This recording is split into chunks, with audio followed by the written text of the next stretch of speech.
You alright guys, welcome to another episode of Kieran's Movie Space, the podcast where I talk about the latest movies and TV shows. In this episode, I'm going to be reviewing the latest film from director Spike Lee, BlacKkKlansman. Before we get started, it would be really awesome if you could hit the like button and please subscribe to this channel for more movie reviews, breakdowns and rankings. BlacKkKlansman is an incredibly bonkers true story. The film is directed by Spike Lee and it stars John David Washington as Ron Stallworth, the first black police officer in Colorado who manages to infiltrate the Ku Klux Klan in order to learn more about their actions and possible attacks.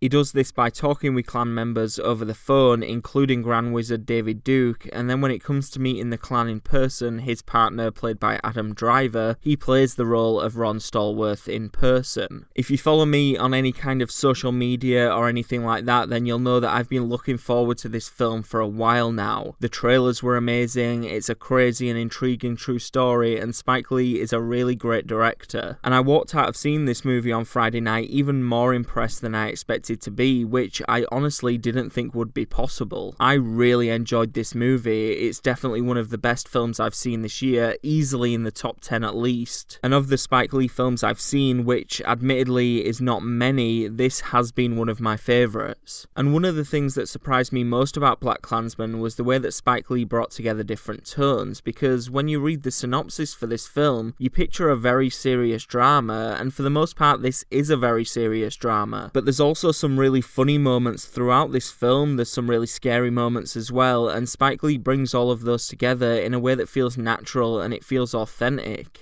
There's never a joke that's put somewhere to distract you from the seriousness of a situation, but there is a lot of natural comedy that comes from the characters and the different personalities. John David Washington is absolutely phenomenal in this film. This is one of the best lead performances I've seen this year, and I was amazed to see that even when Washington is standing next to other great actors, you're always focused on him and his performance. There's not a single actor or a single performance in this film that overshadows John David Washington's performance as this character. Adam Driver gives another great performance, and the relationship that we see form between Adam Driver's character and Ron Stallworth in the film is one of the more entertaining aspects of the entire movie. And pretty much all of the other performances in this film are fantastic as well. Laura Harrier was great and her role in the film was really intriguing. Corey Hawkins only has a small role in the film, but he was just fantastic, and he gets a speech in the first half of the movie which was just shot and performed perfectly. It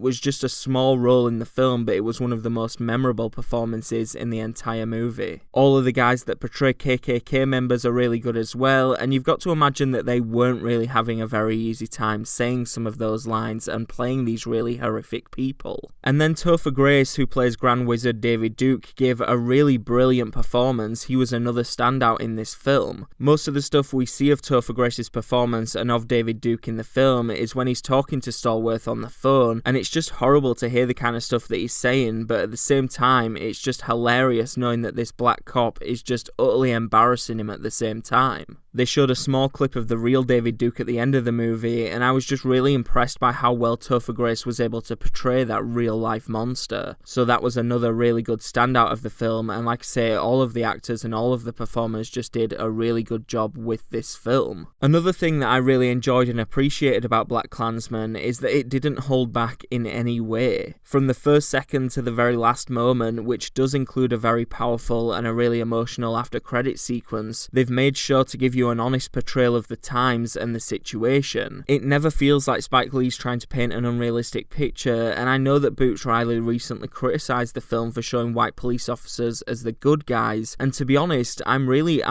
not sure if he was watching the same movie as me, because sure, there are a handful of decent white cops in the film, as I'm sure there were at the time, but this film also shows the really ugly side of the American police system, and it didn't hold back from showing you how members of the police force treated black people and what it was like to be a member of the black community at that time. There are more than a few moments in this film where you'll literally be trying to hold back tears, especially in one scene which I'm not going to spoil, so I really don't know where Boots Riley's coming from on that one. BlacKkKlansman is, I guess, technically described as a historical drama because it is set in the past and it is a true story, but Spike Lee has done a really fantastic job of taking all the material and taking the story and and making it relevant to today's political and social landscape. There are certain connections made to Donald Trump and to Charlottesville, and this film in a lot of ways is here to say that the world hasn't really changed as much as we like to think. A lot of this stuff's still happening today, and now there's just a guy running things that's a positive force for some of these really horrific beliefs and some of this unforgivable behaviour. So it's got to be said that Spike Lee has just done a great job of making this story relevant to the people watching it today. The only real issue I had with BlacKkKlansman was that some of the editing felt a little bit off for me. Spike Lee seemed to make some creative choices while editing the film which didn't always really work for me, but that's really scraping the barrel, and it is a bit of a nitpick, but there were just one or two moments where I thought the editing could have been a little bit better or just done slightly differently. I really can't give BlacKkKlansman enough praise. It's easily one of my favourite movies of the year so far. It's powerful, it's funny, it's scary, and it's remarkably relevant.